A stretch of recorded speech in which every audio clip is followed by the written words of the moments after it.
Merhaba, ben Ufuk. Bugün sizlere ıskarpelalar nasıl bilenir, ağzı bozulmuş ıskarpelaların ağzı nasıl düzeltilir, bildiğim kadarıyla anlatmaya çalışacağım. Bilemek için bu balta bileme taşıyla başlıyorum genelde.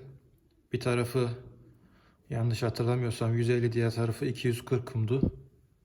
Şöyle piyasadaki en ucuz bileme taşlarından biri. Tabii bunun yüzeyini temizleyerek başlayacağız, bu gönyesiz. Şöyle eski bir yağ taşı var. Bunda durumu kötü. Bunda yüzeyini biraz düzelteceğiz. O kum değerini bilmiyorum. Ortalama 3000 ila 4000 arası olabilir. Bir de şöyle sulu bileme taşı var. İnternette satın aldım. Bunu genelde kullanmıyorum. Bitirme işlemini genelde bu yağ taşında yapıyorum. Bu yeterli oluyor. Parlatıyor çeliği. Bunu kullanmadan evvel 5 dakika suda bekletiyoruz. Biraz zahmetli, gerek duymuyorum. Yani bu ikisi yeterli oluyor. Bileme işlemine geçmeden önce şöyle göstereyim. Mesela bu ıskarpelanın ağzı oldukça kötü. Ağzı bozuk. Mesela bu ıskarpelanın ağzı güzel ama kör. Körelmiş. Ağız açısı. Bundan ıskarpelaların ağız açısı değişiklik göstermekte. Mesela en büyük ıskarpelanın ağız açısı. Hemen bakalım.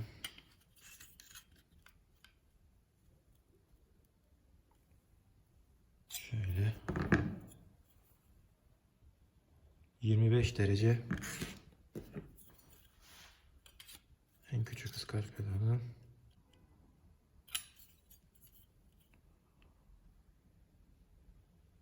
35 derece. Şimdi bu farklılığın sebebi şu.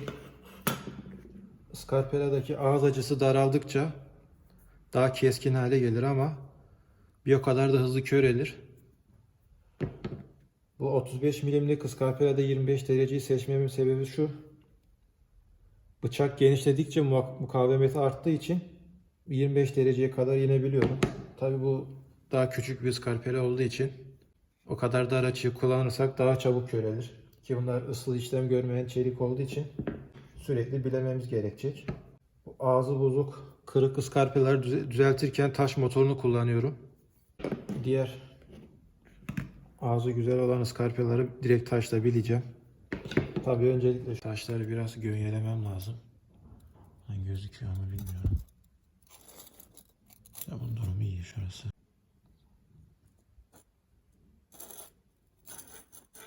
Ortada hafif bir eğiklik var. Yağ taşının da yüzeyi.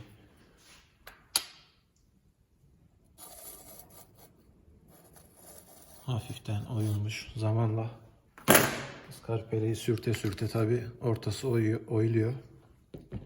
Bunu düzeltmek için de düz ve sert bir yüzeye bir zımpara yapıştırıp yüzeyini düzeltmemiz lazım. Eğer düzeltmezsek iskarpelayı sürttüğümüz zaman iki uç fazladan bilenecektir ve bıçağın ağzı tekrar yamulacaktır. Bileme taşlarının yüzeyini düzeltmek için önce 60 kum, sonra da 120 kum bir tane bant kullanacağım. Şöyle siperin altına sıkıştırıyorum ki kaymasın. Başla.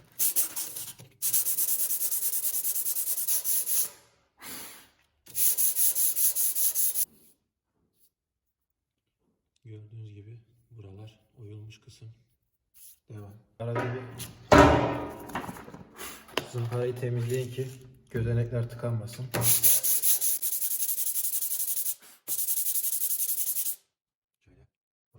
Sırada diğer bileme taşı. Sırada 120 kum var.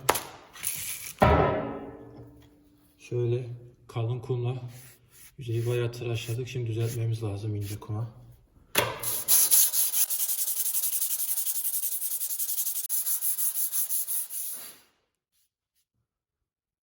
Gayet güzel.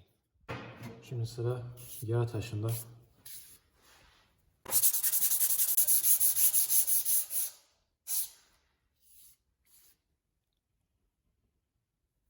Gayet güzel.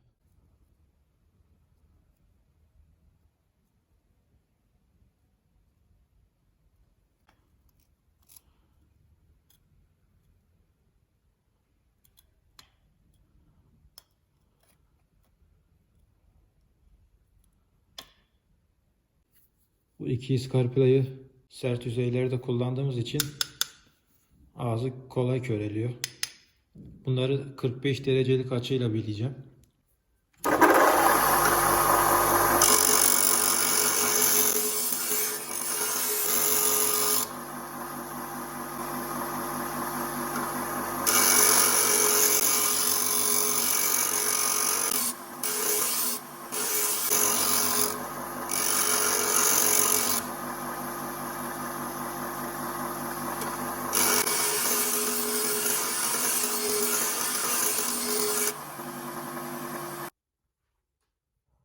Iskarpelayı bilerken sürtünmeden dolayı bıçağın ağzı çok fazla ısınır.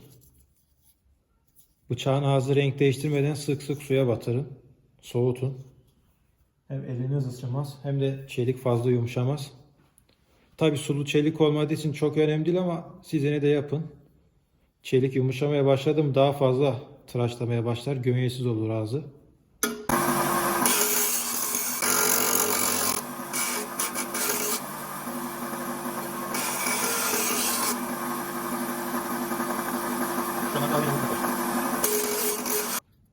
Şöyle açıldı gönye 45 derecede.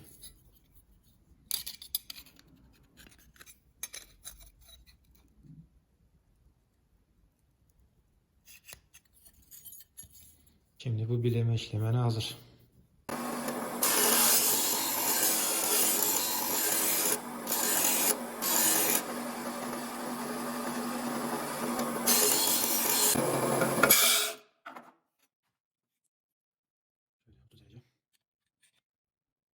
Iskarpelaların ağız açılarını verdim. Hepsinin ağzı gönyeli ve düz oldu. Bileme işlemine hazır. 22 milimlikleri 45 derece yaptım. Bir de bunları ağır işte kullandığımız için 45 derece daha az körelir. Bunlar 30. Şu en küçük olanları da 35 derece yaptım ki daha az köresin. En büyük olan zaten 25'ti. Bunu düzeltmedim. Direkt bileme işlemine geçeceğiz. Şöyle görüyorsunuz altı biraz çizik. Şöyle kıl testi yapalım. Kör, hiç kıl almıyor. Bakalım sonuçta ne olacak.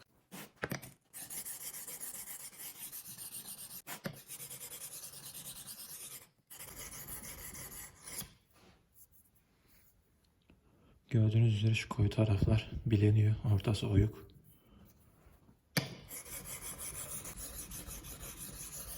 Bileme yaparken çeliğin taşa değen taraflarında kulak gıcırtadan ses çıkmaması lazım.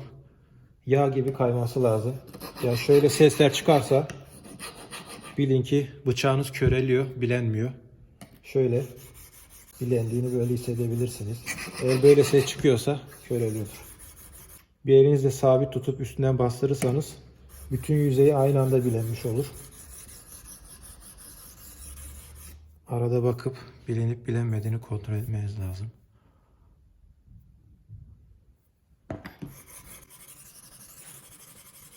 Bileme yaptıkça bıçağın ucu öbür tarafa doğru körelmeye başlar.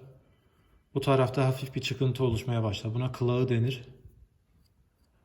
Buradaki amaç bu kılağını yok edip tam bir dik açı oluşturmak. İki ucun birbirine değen tarafı dümdüz olması lazım ki keskin olsun. Biledikten sonra ters tarafını tutup şöyle açılı bir şekilde yapmanız lazım. Tabi bunu iyice oturtmazsanız yanlış bilemiş olursunuz. Şöyle. Tabi yamuk tutarsanız ses değişecektir. Sesten anlayabilirsiniz. Bak bu yanlış bir ses. Şu doğru.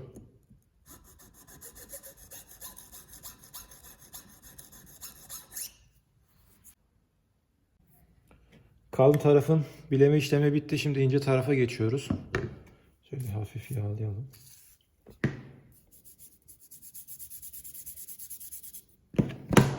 Şöyle görüldüğü üzere kenarları güzelce düzeylendi. Kılağı iyice azaldı. Şimdi daha da incelteceğiz.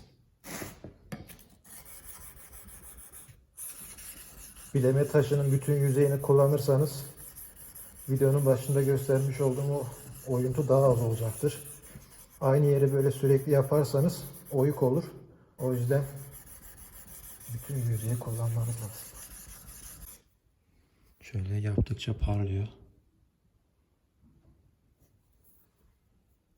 Tabii arada bir kılağını, şu çıkıntıyı test edin parmağınızla.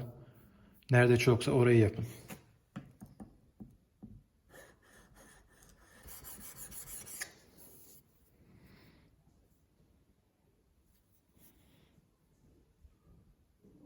Balta bileme taşıyla işlem bitti. Şöyle kılağı iyice azaldı. Şu an yarı bilenmiş halde. Şimdi yağlı taşa yüzeyini düzenlediğimiz için yüzey pürüzlü, şöyle çok az WD-40 sıkıp kaygan hale getirin. Zaten yağlı bir taş, bunu emecektir. Bunu bir kere sıkıyorsunuz. Şimdi dikkatli bir şekilde sese dikkat edip eğer böyle ses gelirse kör etmiş olursunuz. İki parmağınızla iyice bastırıp bütün yüzeyin eşit bir şekilde taşa değmesi lazım. Evet, bıçağın ağzı arkaya doğru döndü. Şimdi arka tarafı yapıyoruz. Açılı kısmı yaparken daha dikkat edin. Yoksa kör etmiş olursunuz bıçağı. Fazla deneyiminiz yoksa bu ıskarpelaları tutan açılı tutamaç var. İnternette bulabilirsiniz. Böyle daha rahat bileme yapabilirsiniz. Benim elim yatkın. Zamanla yapa yapa alıştım. Şöyle göstereyim. Yeteri kadar bilendi. Şöyle testi yapayım.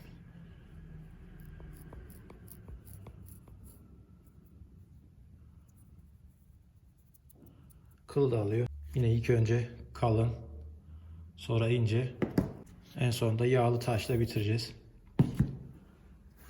Bunu kullanmaya gerek duymuyorum ben. Zaten ham çelik olduğu için kolayca biliniyor. Alt üstü 5 dakika sürüyor. Eğer sulu çelik olsaydı tabi bunu kullanmak gerekiyordu. Hatta 1000, 2000, 3000, 5000'e kadar gitmek gerekiyordu. Ha, bunların bilemesi kolay.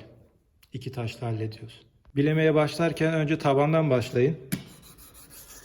Tabanı biledikten sonra zaten ağız otomatikman arkaya dönecektir. Burada hissedeceksiniz. Açılı kısmı bileylerken ilk başta bir takılacaktır. Çünkü ilk defa sürtüyorsunuz. O yüzden dikkatli bir şekilde yavaşça tek yönlü çekin. Ta ki rahatça kayana kadar. Gittikçe kolay kaymaya başlayacak. Sonra aksi yönde yavaş yavaş yaparak şöyle bıçağın ucunda ikinci bir açı oluşturmuş olacaksınız. Şu gördüğünüz orta bölüm taş motorunun taşı yuvarlak olduğu için içinde böyle bir oyuk oluşuyor. Ağacı eğer yontarken ıskarpile ile vurduğunuz zaman talaşı daha kolay atmasını sağlar ve daha keskin bir açı oluşturmanızı sağlar. O yüzden ıskarpileye ağız açısı verirken taş motoru kullanmanızı öneririm. Açılı kısmı yavaşça ilk seferde. Gördüğünüz üzere giderek ağız ucu bileniyor. Bir de tabanı bileylerken iki parmağınızla iyice bastırırken hafif arkadan şu serçe parmağınızla da öne doğru yükü aktarırsanız kılağını daha çabuk alabilirsiniz. Şöyle diyelim iki ucunuzda burada bastırıyorsunuz. Hafif şuradan uca doğru bir eğim verirseniz, tabii çok değil, çok verirsiniz bu sefer tabanın açısını bozarsınız. Tekrar ağız açmak zorunda kalırsınız. Şöyle iki parmağınızla uca bastırın. Bütün yük uçta olsun. Sonra açılı kısma şöyle kalın taştayken Şu kısım en fazla 2 milim olsun. Yeteri kadar bileledik. Hatta şu tarafta biraz daha var. Bu sefer sola bastıracağım.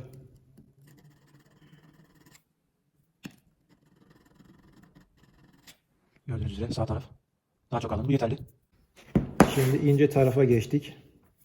Açı daha fazla daralmasın. Böyle daha iyi. Şöyle kulağı iyice arkaya döndü.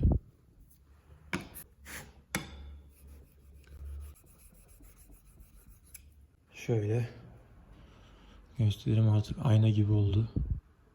Yüzleşti. Kulağı da artık çok az. Artık son raddede bir arkayı böyle hızlı hızlı yapabilirsiniz. Şöyle. Ben bir de şöyle bir keçeye parlatma macunu sürdüm. Masatlama niyetiyle şöyle bastırarak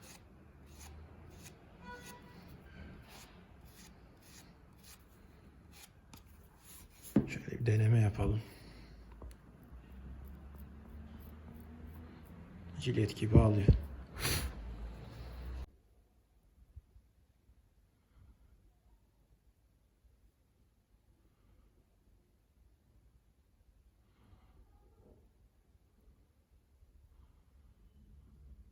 Kılı ikiye yarıyor. Bir de son olarak şöyle peçeteyle test edelim.